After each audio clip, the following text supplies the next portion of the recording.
Bwana Yesu asifiwe, watu wa Mungu popote mulipo ulimwenguni nzima. Hii ni sauti ya mtu aliye nyikani. Anakuja kusema itengenezeni njia ya Bwana, yanyosheni mapito yake. Ndugu zangu, bila kukawia, leo somo yetu ya siku ya leo inasema tena. Somo yetu ya siku ya leo inasema kutokusikia neno la Mungu.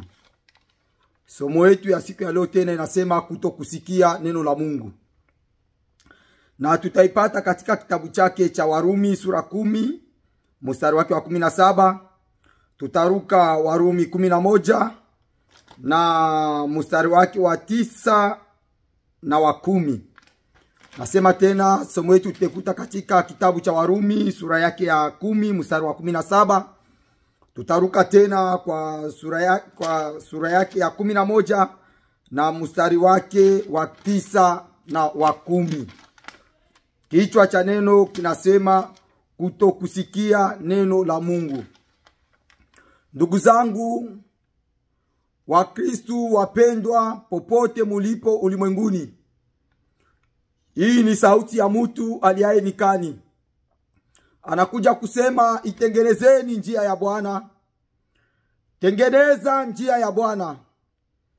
Ndugu yangu, mama, baba, kijana, mtoto, dada, popote pale ulipo ulimwenguni, unaposikia sauti hii inakuja kugongea, kukuambia tena, kukumbushia, ni kukujulisha tu utengeneze njia ya Bwana na uyanyooshe mapito yake.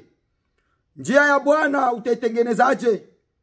Njia ya Bwana ni kuacha uovu, kuacha dhambi, kuacha yote inaitwa tamaa ya mwili, kuacha yote inaitwa tamaa ya dunia, na kujikana na kutwika msalaba wa Yesu. Ndio kuacha vyote, ndio kutengeneza njia ya Bwana. Narudia tena, utengeneza njia ya Bwana aje?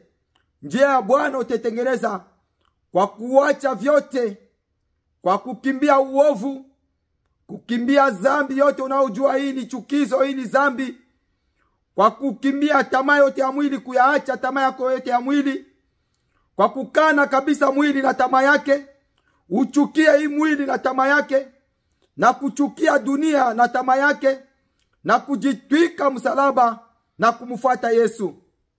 Ndugu zangu, hapo ndipo utakuwa umetengeneza njia ya Bwana na unaandaa mapito yake. Njia ya Bwana, ndugu yangu, uitengeneza ni faida kwako tu wewe. Utengeneze eti Mungu afaidike. Wewe ndio utakayefaidika katika njia hiyo. Hii njia ya wokovu ni wewe utakayefaidika. Hii njia ni wewe mwenye kufaidika mwa hii njia. Ndugu yangu, ukitaka faida mwa njia ya wokovu, mko faida. Na ukitaka hasara, mko hasara. Maisha ya dhambi, ndugu yangu, itakuacha kila siku kwenye mateso, kwenye kulia, kwenye machozi, kwenye maumivu, kwenye aibu. Kwa kuwa dhambi yoyote unayoyafanya, ndugu yangu, inakuaibisha. Ndugu yangu, itakuacha wewe utaibika. Yani utazarauliwa, yani utakuwa mwenye kulia, mwenye mateso, mwenye taabu, mwenye ziki. Yani furaha kwako itakuwa mbali na wewe. Maisha yako yote itabaki ni mateso, kulia, masikitiko, mawazo mengi, kuzarauliwa, yani kuonewa, manake haufai, kwa kuwa maisha ya dhambi ni maisha yenye machukizo mbele ya Mungu. Inakuacha ndugu yangu, dunia yote, wote walikuwa na kuheshimu, watakudharau kwa kuwa unaishi katika maisha ya dhambi. Ndugu yangu, ni uamuzi wako tu wewe kuacha vyote, kukana dunia, kukana mwili na tamaa yake yote. Ndugu yangu, wewe mwenyewe unajua tamaa ya mwili. Ngisi mwili na tamaa nyingi sana. Mwili nafanya inakutuma kwa kila mambo yote yenye hauwezi ukafanya, lakini kwa tamaa ya mwili utayafanya, kwa kuwa bado haujatengeneza njia ya Bwana. Bado haujatengeneza njia ya Bwana. Wote wanaodumu katika dhambi, katika uovu, katika mabaya, katika tamaa za mwili, tamaa ya dunia, kuona dunia na tamaa yake, inafaa, bado hawajatengeneza njia ya Bwana na wajaandaa mapito yake ili Bwana hapate kuingia. Ndugu zangu wapendwa, kimbieni maisha ya dhambi. Kimbieni maisha ya dhambi. Acheni maisha ya chukizo. Ndugu zangu, sikia neno la Mungu. Sikiliza Mungu. Neno ni Mungu. Hii neno litoka kwa Mungu. Na vyote vilifanyika kwa huyu neno. Na neno hii ndio ilituumba sisi wanadamu. Na vyote vilivyoonekana visivyoonekana vilifanyika kwa huyu neno. Ndugu yangu, na neno ni Mungu peke yake mpendwa. Popote ulipo ulimwenguni, sikiliza neno la Mungu. Tii neno la Mungu. Unaposikiliza neno la Mungu, unapotii neno la Mungu, pale umemsikiliza Mungu, pale umemtii Mungu, pale utakuwa rafiki wa Mungu. Pale Mungu hatakupungukia maishani mwako. Atakuwa na wewe popote. Hapo unapokamata uamuzi wa kukimbia dhambi, uovu, kukimbia tamaa ya dunia, tamaa ya mwili, mambo yote unaona ni chukizo, mambo yote unaona yaleta kumrusha Mungu utukufu, kuyaacha. Ndugu zangu, pale utakuwa unatengeneza njia ya Bwana. Utakuwa unatengeneza njia ya Bwana. Kumbuka nimekwambia, dhambi yote unayoyafanya, yote inakuweka kwenye aibu, inakuweka kwenye kilio, kwenye machozi, kwenye maumivu. Kila siku unalala uko kwenye kuumia, kwenye kudharauliwa. Dhambi yote unayoyafanya ndugu yangu, hakuna heshima kwenye dhambi, ama hakuna faida kwenye dhambi. Dhambi yote na kudharaulisha, inakuacha kwenye kulia, kwenye kusikitika, kwenye maumivu makubwa, na kwenye kuhangaika. Na Mungu pale iko mbali na wewe. Na ujue Mungu akiwa mbali na wewe, yote utakayoyafanya hapa duniani ni mateso na mateso. Hakuna faida, na hakuna furaha, na hakuna amani kwa mwenye dhambi, na hakuna usingizi mwema kwa mwenye dhambi, wala hakuna baraka kwa mwenye dhambi. Haitakuwa milele. Hakuna baraka, na haitakuwa milele baraka kwa mwenye dhambi, haitakuwa. Utajiuliza, utasema, mbona nasema hakuna baraka kwa mwenye dhambi? Ukiangalia wote wenye mali, watajiri, wenye mapesa zao, wenye manyumba mazuri, magari mazuri, watu wenye kujulikana hapo dunia, wao unasema hakuna baraka. Sasa hiyo ni nini? Ndugu zangu, hiyo sio baraka. Hiyo sio baraka.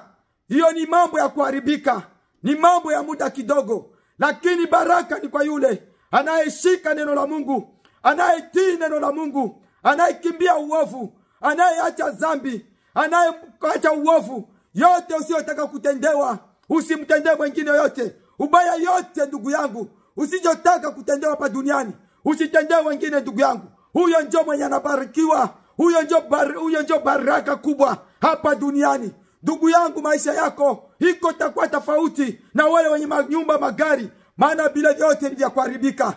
Neno la Mungu linasema tutafute kwanza ufalme wa Mungu na haki yake, na mengine yote tutazidishiwa maishani mwetu. Tukitafute kwanza ni ufalme wa Mungu na haki yake, na vingine vyote tutazidishiwa. Haki ya Mungu, haki ya Mungu, ufalme wa Mungu. Ufalme wa Mungu hauko kule, hauko kule. Ufalme wa Mungu humo ndani mwetu wapendwa. Ufalme wa Mungu uko ndani mwako. Ni wewe ukamata uamuzi. Mimi kweli nataka niuone ufalme wa Mungu ndani mwangu, na uonekane, na dunia yote ishuhudie ufalme wa Mungu, na ishuhudie Mungu mwa mimi, na ishuhudie matendo yangu yote, tabia yangu, muonekano wangu wote, umshuhudie Mungu ndani mwangu. Ndugu yangu, ni maamuzi yako tu, kwa kuwa ufalme wa Mungu humo ndani mwetu. Humo ndani mwetu. Hauko kule, ama hautakuja kule, ama utakuwa kule. Ufalme wa Mungu uko ndani mwetu.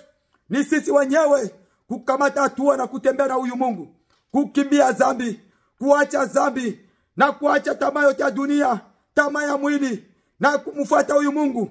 Pale ufalme wa Mungu utakaa ndani mwako. Maana ukipenda dunia na ukipenda mwili, yote mjua ya kwamba kumpenda Mungu haiko ndani mwako. Ndugu yangu, usidanganyike, ama watu wasikudanganye. Kuanzia mwanzo hadi Ufunuo, neno la Mungu tu linasema acheni dhambi, acheni uovu, acheni mabaya yote usiyotaka kutendewa, usimtendee mwingine.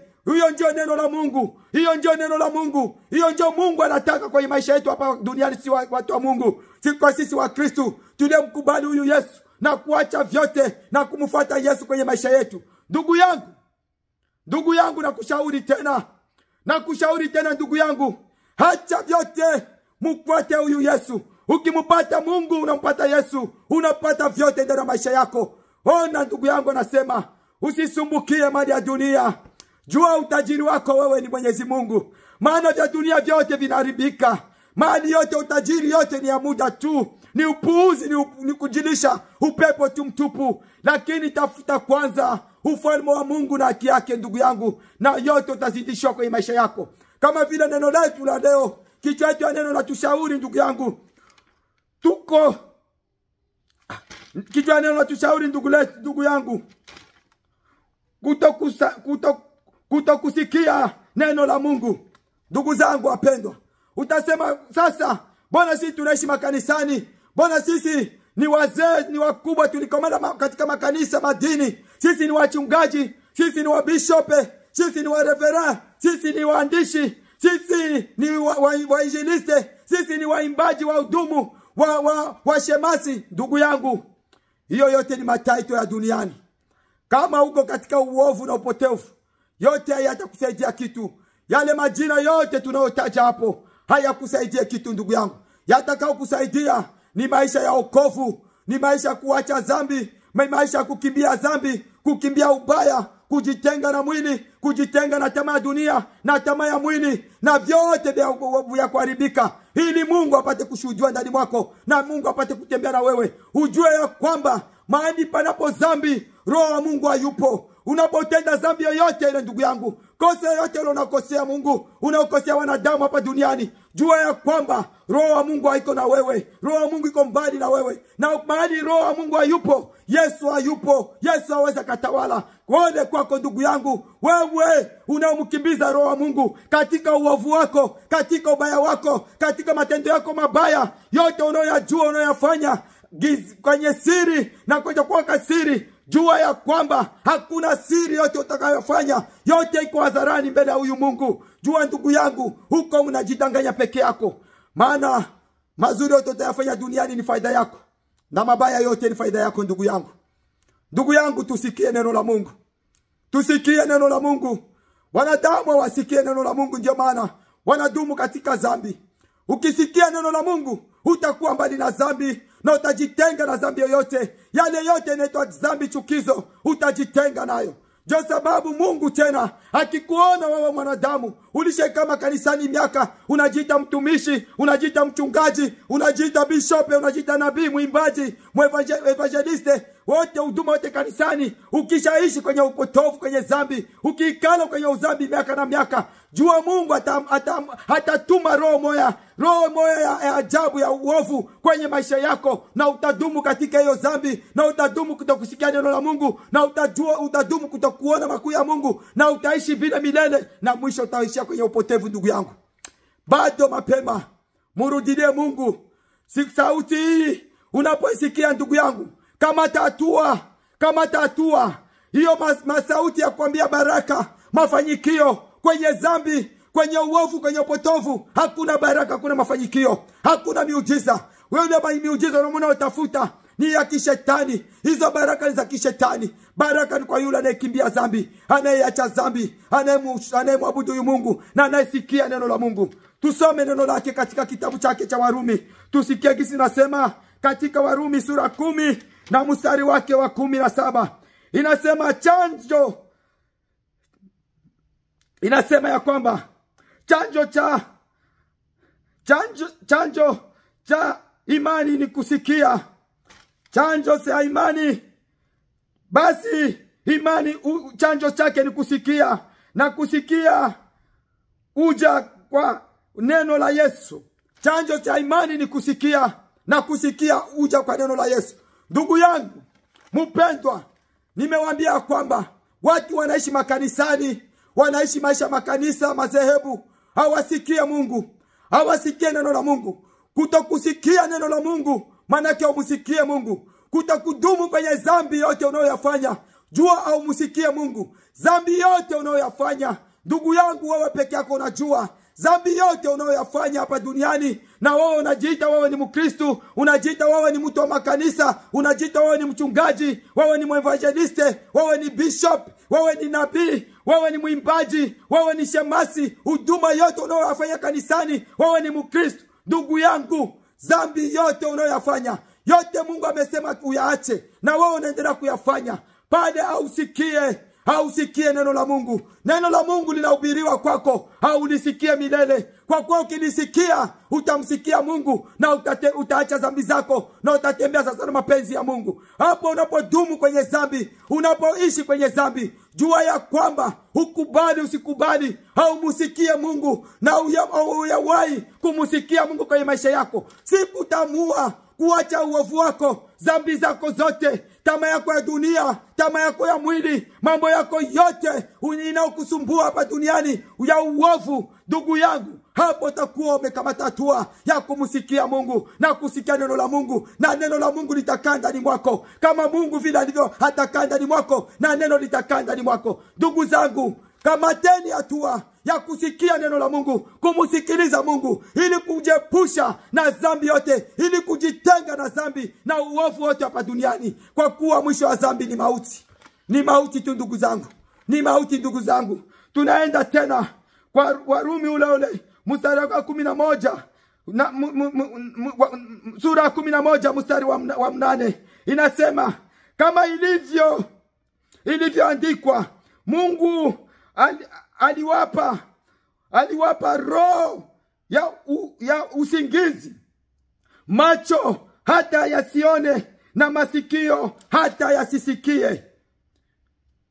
yasisikie hata siku hii ya leo. Unasikia kisi Mungu anavyosema? Huyu ni mtume Paulo anapozungumzia kwa habari alipokuambia wana wa Israeli, aliwaambia waache maovu yao, akasema hivyo Mungu alipoasi, walipokusikia Mungu, Mungu aliwashushia roho ya usingizi, aliwashushia roho ya kutokusikia neno la Mungu, aliwashushia roho masikio ya kutokusikia, macho ya kutokuona. Ndugu yangu, ukiishi katika dhambi, ukiishi katika uovu, jua ya kwamba Mungu ataachilia roho ya kutokusikia neno la Mungu, roho ya kutokumsikia Mungu, roho ya usingizi, macho isiyoona. Wewe utaona, unaona, utafanya makazi yako yote hapa duniani kama kawaida, utaenda fasi yote, utafanya maproje zako, utafanya vitu unavyotaka kuyafanya, unajua wewe mwenye kuona, uko kwenye msikia Mungu, kumbe tayari Mungu amekutumia roho, macho ya upofu ya kutokuona, kwa kuwa anasema mna macho na muyaone, mna masikio na muyasikie. Nyinyi wanadamu, nini mtahubiriwa? Sikia neno la Mungu, sikia neno la Mungu. Neno hii ni Mungu, neno ni uzima. Unaposikia neno la Mungu, unamsikia Yesu, unamkaribisha Yesu kwenye maisha yako.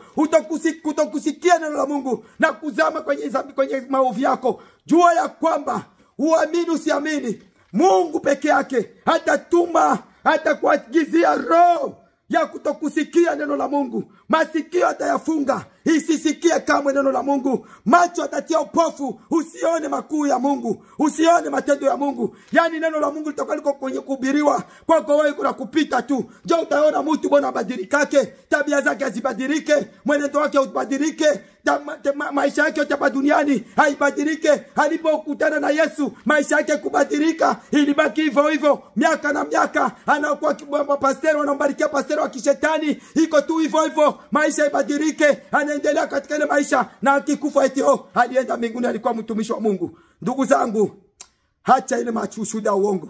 Mungu anasema peke yake. Ukitumu kwenye uovu, hata kutumia macho ya kutokuona. Ndio maana anasema mna macho amuone, atafunga masikio. Muna masikio lakini yesikie. Hata sasa kwa siku ya leo ndiyo ilivyo sasa. Ndugu zangu wapendwa, jua ya kwamba popote pale ulipo ulimwenguni nzima, baba, mama, kaka, dhambi yote ile unayoyafanya, uongo ule, yani uovu wote ule unaoishi kwao, ndugu yangu, jua ya kwamba, na unaishi maisha makanisa, wewe unasema wewe ni evangelist, wewe ni evangelist, wewe ni mchungaji, wewe ni mwimbaji, wewe ni bishop, wewe ni reverend pastor, wewe ni Mkristo uliokoka, lakini unaishi katika dhambi, jua ya kwamba, waomba Mungu sana, uko kwenye upofu, macho yako haione, kwa kuwa Mungu alisema atawatuma roho macho ya upofu ndani mwenu, na atatuma masikio ya kutokusikia neno la Mungu. Kama umsikie neno la Mungu na usikie Mungu, na Mungu atakuwa mbali na wewe. Ndugu zangu wapendwa, ndio inakuwa kuwakumbusha, ondokeni kwenye kula usingizi, murudieni Mungu, bado wanapatikana. Rudieni Mungu, bado wanapatikana watu wa Mungu duniani nzima. Murudieni Mungu, bado wanapatikana, ili Mungu apate kuwakaribisha, apate kuwarudia tena, na apate kuwasamehe maovu yenu, ili muendelee na Mungu na mumalize mwisho mzuri. Dunia hii hamna faida, mwili hii haina faida. Utaipendezesha, utaifanyisha vyote, lakini mwisho ni udongo, itarudi. Dunia hii ndugu yangu, yote mapendezo ya dunia, mali, watu wanakimbizana na mafanikio, mautajiri, kukimbizana na mali, kukimbizana kutafuta pesa, hawakimbizana kumtafuta Mungu. Jua ya kwamba ndugu zangu, siku inakuja, tena iko karibu. Mungu amekwisha kuiandaa hiyo siku, na hiyo siku ipo. Itajulikana ni wanani waliomwabudu Bwana katika roho yake na kweli. Itajulikana ndugu zangu. Ujifiche, ukubali usikubali, itajulikana. Na ukisoma tena mstari wake ule wa Rumi, mstari wa 11, mstari wake ule wa Rumi 11:9, mstari wa 11 kuanzia 9 pale, kisha unaenda 8 na unaruka 10, utasikia gisi hata Daudi anasema macho yao yatatiwa giza ili wasione, ili wasione, macho yao yatatiwa giza. Ndugu zangu, ole kwako ndugu zangu mpendwa, popote ulipo, sikia neno hili ya Mungu. Dumu kwa kusoma neno la Mungu, kwa kusikia neno la Mungu, na kwa kuomba. Mungu atakutoa katika upofu ile, na atakutoa katika usingizi, na atafungua masikio yako upate kumsikia Mungu na ufanye mapenzi ya Mungu. Na Mungu akubariki, na Mungu abariki neno lake katika jina la Yesu. Amena.